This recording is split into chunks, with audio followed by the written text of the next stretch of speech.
कीर्तिसूर नावाचा राक्षस होता, ज्याने शंकर भगवानवरच्या सगळ्या गोष्टी खायला सुरुवात केली. तुला जे मिळेल ते खाल्लं. धरतीवरती जे होतं नव्हतं ते ह्याच्यावरती भगवान शिवाने सांगितलं की कुठल्याही तेव्हा त्याच्या आतमधलं जे काही पाप आहे ते तू जे आहे ते कधी न संपणार आहे. सो त्यामुळे तुझी चेहरा बघायला मिळतो, त्याचं धड कधीच कुठं नसतं म्हणता येणार त्याला. पण ते कीर्तिमुखाचं माहिती आहे ना? तुला माहिती आहे काय कीर्ती सांगितलेलंस मला. ओके, बेसिकली हां त्यांची भूक नाही संपली म्हणून त्याने स्वतःला खाल्लं. येस, त्याला तोंड फक्त राहिलं, त्याला प्रत्येक घराच्या आणि म्हणजे होली मंदिर. हां ओके, बेसिकली आता आपण इथे जे दोन बघतोय ते कीर्तिमुख आहे. हा, कीर्तिसूर नावाचा राक्षस होता, ज्याने शंकर भगवानांना प्रसन्न करून घेतलं. ओके, तर शंकर भगवानांना प्रसन्न करून घेतलं. त्या तपश्चर्येमध्ये त्याला खूप प्रचंड प्रमाणात भूक लागली होती. तर त्याने या सृष्टीवरच्या सगळ्या गोष्टी खायला सुरुवात केली. त्याने पाताळातलं जे मिळेल ते खाल्लं, समुद्रातलं जे मिळेल खाल्लं, आकाशातलं जे मिळेल ते खाल्लं, धरतीवरती जे होतं नव्हतं ते खाल्लं. खाऊन सगळं संपून गेलं. आणि मग तिथे भगवान शिव जे होते त्यांना प्रसन्न करून घेतलेलं होतं. आणि त्याने सांगितलं की बाबा आता थांब, माझी भूक शमू दे.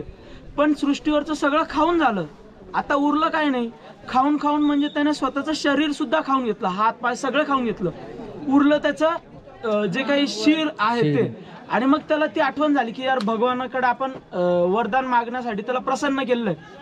मग एवढं सगळं बघितल्यानंतर मग त्याने भगवंताकडे वरदान मागितलं की मी तुझी एवढी तपस्या केली, एवढं सगळं खाल्लंय, पण माझी भूक शमत नाहीये.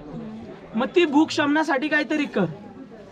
मग याच्यावरती भगवान शिवाने सांगितलं की कुठल्याही पद्धतीचं मंदिर असो किंवा कुठल्याही असं होली प्लेस असो, तिथे त्याच्या पहिल्या पायरीवरती तुला जागा मिळेल, जेणेकरून जो पण व्यक्ती त्या मंदिरामध्ये येईल तेव्हा त्याच्या आतमधलं जे काही पाप आहे ते तू भक्षण करशील किंवा ते ग्रहण करशील.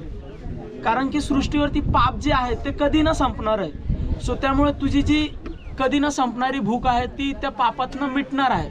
आणि त्या मंदिरामध्ये जाणारा प्रत्येक व्यक्ती तो शुचिरभूत होऊन जाणार आहे. म्हणजे कुठेतरी त्याचं शुद्धीकरण होऊन जाणार किंवा त्याच्यातले जे पाप आहे ते त्या कीर्तिमुखाद्वारे भक्ष होणार आहे त्याचं किंवा खाल्लं जाणार आहे. आणि मग तो त्याच्यातलं पाप नाहीसं होऊन मग तो त्या देवापर्यंत जाणार आहे. असं तो कीर्तिसूर.